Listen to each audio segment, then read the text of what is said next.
As I have told you that the property of a system is to be measured, and property is nothing but it is the characteristics of a system.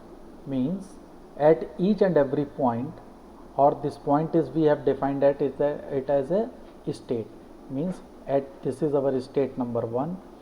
Here we have to measure the property, then we move from state 1 to state 2, then we have to measure the property at state number 2, and at these 2 points we check the properties कि what is the property here, what is the value of the property here of the system, and what are the changes in the property behavior.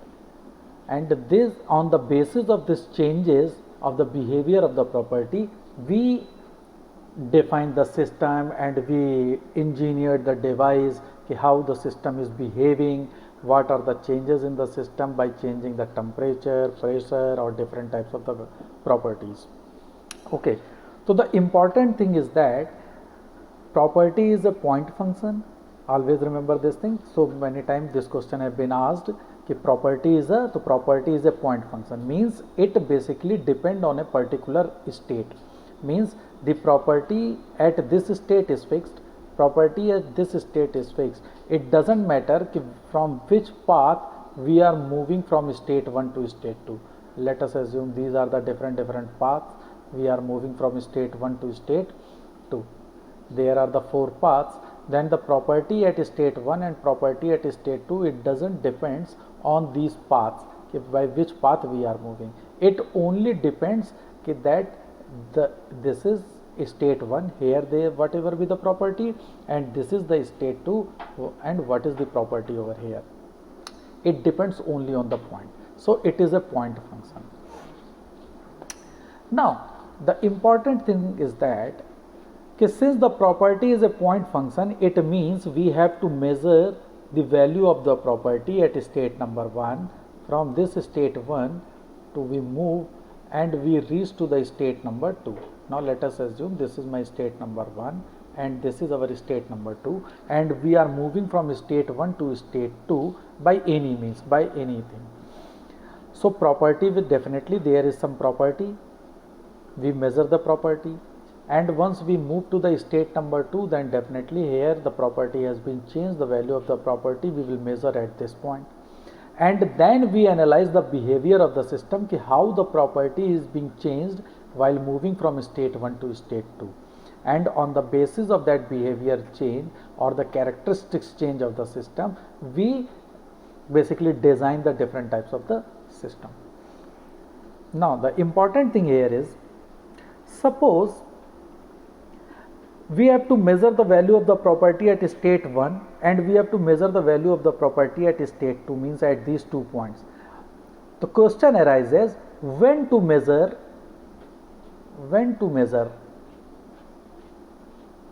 the value of property.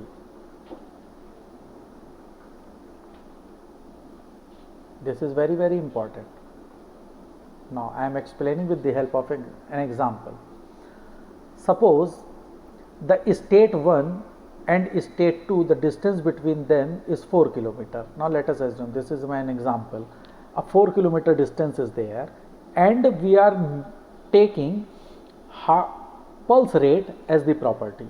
We are taking the pulse rate as a property. So now this is our pulse rate. And suppose this pulse rate at point number 1, if we measure the pulse rate of a particular man, and at point number 1 the pulse rate was around 60 per minute, 60 pulses per minute. Now we ask the man to just run faster to 4 km distance. He ran 4 km and he reaches to the point 2. Then what is the value of the pulse rate at point 2?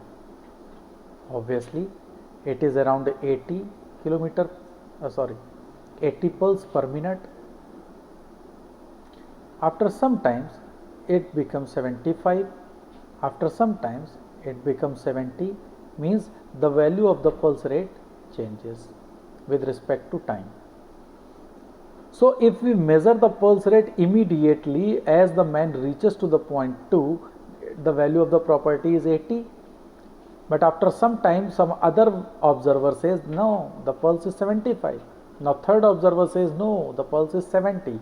It means that whatever be the property or pulse we are measuring and point number 2 is basically different for different observer, because all depends on time also. So there is the variation in this property, and on the basis of this value of the property, if we have to design anything, then definitely that there is some fault in the design process, because the value of the property has been changed. So again the question arises, when we have to measure the value of the property, what do you think? After some time, this pulse rate decreases to a constant value. Let us assume it is 62. Means when the man's breath will be stable, then the pulse rate will be constant. And now whenever you read, then the pulse rate becomes 62 per minute at each and every time.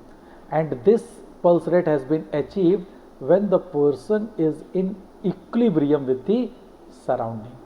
Equilibrium.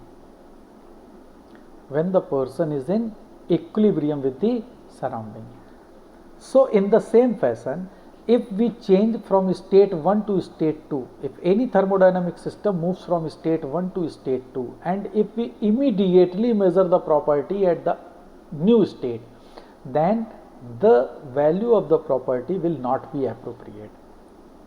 So when we have to measure this value of the property when the equilibrium is being reached at the state 2.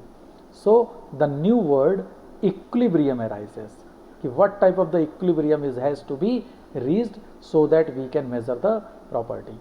Until unless the system is reached to the equilibrium, we never measure the value of the property, because as we reach to the new state and if we measure the property again, then definitely the value of the property will not be appropriate and our design will be not up to the mark. So we have to look forward for the equilibrium condition. So the equilibrium comes. So the equilibrium is of basically 3 types. So this equilibrium is known as thermodynamic equilibrium. The thermodynamic equilibrium is the state at which the property of the system has to be measured. That we have already told that it is a property of the system has to be measured. Okay. So thermodynamic equilibrium is the equilibrium where the state where the property of the system has to be measured, and until unless the system reaches to the thermodynamic equilibrium, we never measure the property. Now this thermodynamic equilibrium is of 3 types. One is your thermal equilibrium, other one is your mechanical equilibrium, and the third one is your chemical equilibrium. What is thermal equilibrium? Thermal equilibrium means that the temperature difference between the system and surrounding will be same. Means when we move from state 1 to state 2, then definitely the temperature has been changed, and by reaching to the point 2 or state 2, then the temperature difference between the system and surrounding stabilize after the some time, and once the temperature is being reached at the stable condition, then we say that it is your thermal equilibrium has been reached. Similarly, mechanical equilibrium. Mechanical equilibrium is nothing but it is the pressure and forces. Pressure and forces.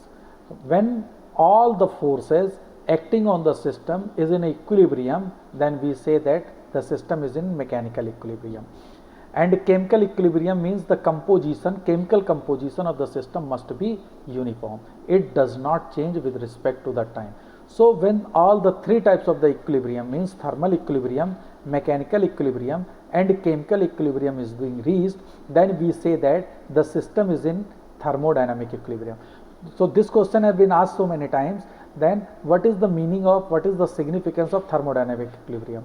Thermodynamic equilibrium is nothing but it is the combination of thermal equilibrium, mechanical equilibrium and chemical equilibrium. So we have to consider all the 3 equilibrium. Once the system reaches to these 3 equilibrium, then we say that the system is in thermodynamic equilibrium, and when system reaches to the thermodynamic equilibrium, then we only measure the value of the property at the new state. Now, as I have told you that the system moves from state 1 to state 2. This is my state number 1 and this is my state number 2, and system moves from state number 1 to state number 2. Obviously, from state number 1 to state number 2, if we are moving, then there must be some process. Some process will be done. Without the help of the process, we cannot move from state 1 to state 2. For example, in any of the industry, we uses raw material. Here it is raw material, and suppose here it is your final product. This is my final product. Okay, so from raw material to final product, so many process has been carried out in this industry. Similarly, if a system, a thermodynamic system, moves from state 1 to state 2, then it must have to follow different types of the process. So in thermodynamics, we consider 4 types of the process, that is the isochoric process, isothermal process, isobaric process, polytropic process, and this polytropic process is basically nothing but it is known as adiabatic also. Adiabatic when the value of polytropic index n is equal to gamma, that is the adiabatic index, just that we will discuss in later on. So these are the 4 different types of the process: isochoric, isothermal, isobaric and polytropic process. With the help of any of these or the combination of these processes, we move from state 1 to state 2. So the next word is your process. So we have to analyze these processes in detail. Now to isochoric process. Isochoric process. Isochoric process is a process in which the volume will be remains constant. In a PV diagram, suppose we move from state 1 to state 2, either we can move in this way that the pressure is increasing and the volume remains fixed, or we can also move in this way from state 1 to state 2, in which the pressure is reducing while the volume remains constant. Means the isochoric process is a process in which the volume will remains constant. When the volume will remains constant, an ideal gas constant equation, if we see, the ideal gas equation is PV is equal to nRUT. Now first I am explaining this one. What is RU? This is your universal gas constant. Universal gas constant, and its value is always 8.314 kilojoule per kilomole Kelvin. 8.314 kilojoule per kilomole Kelvin. Now this PV is equal to N. What is this N? N is nothing but it is the number of the moles of a gas. So this is nothing but it is equal to the mass divided by the molecular weight of that gas into RU divided by T. So this may be written as PV is equal to M RU divided by MT. What is this RU divided by M? That is the universal gas constant is divided by the molecular weight of a particular gas. So this is known as gas constant, and it can be written as R. So R is gas constant, which depends on mass, while gas, while universal gas constant is constant for universal. Its value is always constant, that is 8.314 kilojoule per kilomole Kelvin for each and every gas. While gas constant, this is your gas constant. This is gas constant. Its value basically depends on mass of gas, or which type of the gas is this one. Okay, now this P can be written as M upon V, that is the mass of the gas divided by the volume occupied by the gas into R into T. This mass upon volume is nothing but it is density, so this becomes P equal to rho RT. So this is very important. So many times the student makes mistake while doing the calculation work in this one. So you always remember PV is equal to nRUT, that is this RU is the universal gas constant, and P equal to mRT means this R is the gas constant, or P is equal to rho RT, so this R is your gas constant. So first make sure whether it is universal gas constant or it is simply a gas constant. Okay, so in isochoric process, PV is equal to nRAT, and if for a fixed number of mass, fixed number of moles, this is your constant, nRA is constant and T is constant, then PV is equal to C into T. Okay, and the isochoric process is the process in which the volume remains constant. The next process is your isobaric process. Isobaric process is a process in which the pressure remains constant. Now the pressure remains constant means from state 1 to state 2 we are moving, then this is your expansion process. We can also move in this way also from state 1 to state 2. So this is your compression because the volume is decreasing. So whether it is your expansion or it is a compression at a constant pressure, so this is known as your isobaric process. So isobaric process is a process in which pressure will remain constant. Pressure will remain constant during the entire process. So this is known as your isobaric process. Now the next one is your isothermal process. Isothermal process is a process in which the temperature remains constant. So as in this PV equal to nRUT in this gas for a fixed number of gas, and suppose RU is your universal gas constant and temperature remains constant, then the right hand side of this equation will always be a constant value. So we can say that PV equal to constant. So for isothermal process, PV equal to constant is also be written. Either we can write it as temperature is equal to constant or PV is equal to constant. PV equal to constant represent isothermal process. Now since it is your PV is equal to constant for an isothermal process, and we are just moving we are plotting the PV diagram. This is your pressure, this is volume. Now we are differentiating it. Now P dV plus V dP, this value will be 0 because constant is 0. So what is the value of dP over dV? As suppose this is your y axis, this is your x axis, then what is the slope of the curve? Slope of the curve is always dy by dx. In the same fashion, whatever be the curve we are deriving, then the slope of this curve will be nothing but it is dP over dV. So I am just calculating what is the slope of an isothermal process. So if we consider the dP over dV, so this dP over dV will becomes minus P by V. So minus P by V, and P upon V will be a positive number, so it is a minus sign. So the curve will always be something like this, or it is this, from 1 to 2 or from 1 to 2. We are moving from 1 to 2 or 1 to 2. It is your compression, this is your expansion, and if we check the slope, then the slope will be negative value. Slope is nothing but it is tangent to the curve. So dP over dV is equal to minus P by V, and this is very very important, the slope of an isothermal process in PV diagram. So slope of an isothermal process in PV diagram is minus P over V.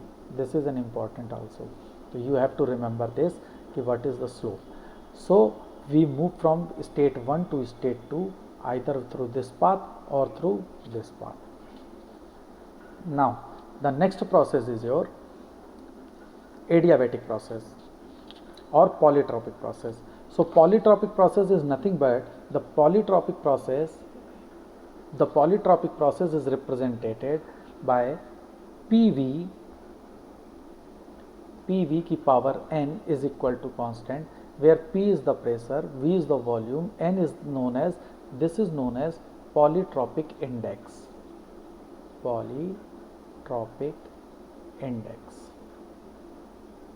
When this polytropic index value becomes equal to gamma, gamma is your adiabatic index.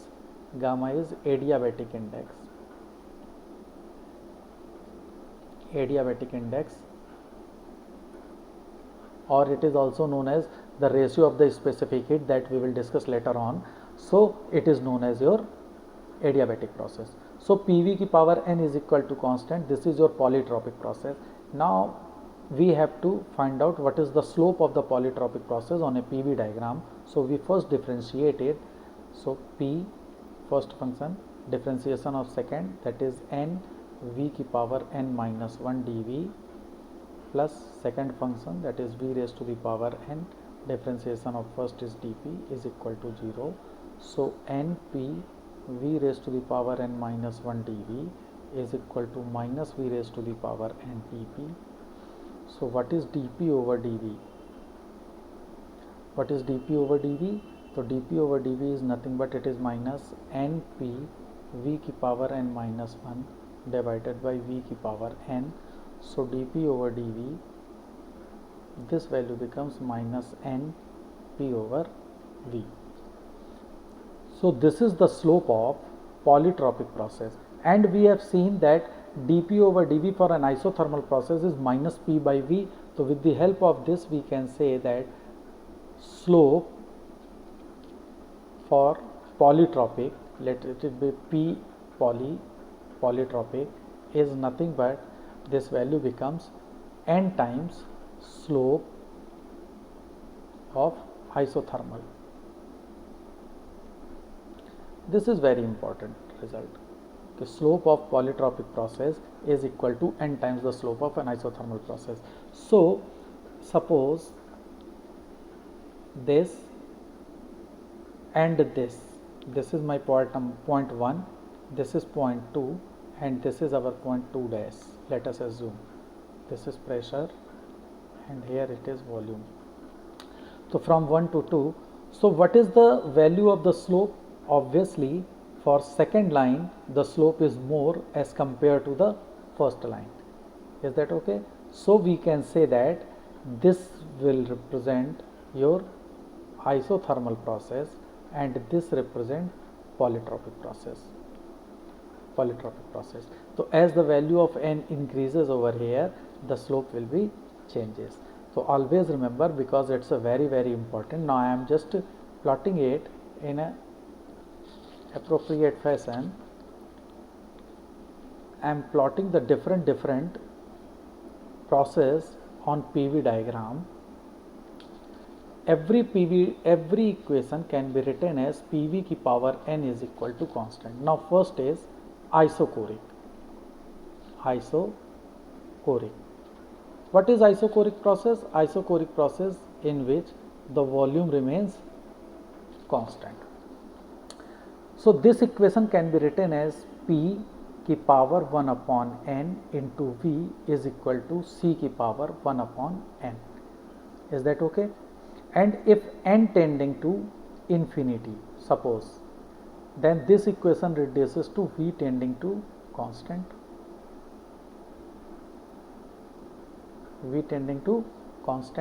And what is the isochoric process? This is our state 1, and suppose I am moving from state 1 to state 2. This is a straight line, don't think that it is a curved line. Okay, so from 1 to 2. So this is your isochoric process. So obviously the value of n will be infinity in PV की power n. So if PV की power n has to be represented as a isochoric process, then the value of n must have to be infinity. Now second one is your, suppose it is an isobaric process. Isobaric means P is equal to constant. So if we take n is equal to 0, in a, suppose this is my equation number 1. So if we take n is equal to 0 in equation number 1, so this becomes P is equal to constant. So P equal to constant, and we have already seen that from 1 to 2, this is your isobaric line. So n is equal to 0. This is n equal to 0 will represent the isobaric process. This is n equal to infinity will show you the isochoric process. Third one is your isothermal process. Isothermal, I have already told you that it is PV is equal to constant. So n must have to be 1. When n is equal to 1, then equation 1 reduces to PV is equal to constant. So this is your isothermal process. This is n equal to 1. This is n equal to 2. This is n equal to 3, and so once the value of n increases, and in between 1 to 2, if n changes, so this is n is equal to gamma for adiabatic process. This is your adiabatic. Okay, so PV raised to the power n, this is the common process. I have shown you that when n is equal to infinity, then it becomes your isochoric process. When n is equal to 0, this becomes your isobaric process. When n is equal to 1, this becomes an isothermal process. When n is equal to gamma, this becomes your adiabatic process. And the plotting of all the lines on a PV diagram will be represented with the help of this one. This is for n is equal to 0, this is for n is equal to infinity, and a number changes from 0 to infinity, and then we move from isobaric to isochoric process in this fashion. Okay, this is n is equal to 1 for isothermal process, n is equal to 2, n is equal to gamma, n is equal to 3, and all that. So from state 1 to state 2, we move from state 1 to state 2 with the help of any type of the processes, and that process are nothing but it is the isobaric, isochoric, isothermal, polytropic, adiabatic, whatever be the process. And with the help of the process, we move to the different state, and at different state we find the value of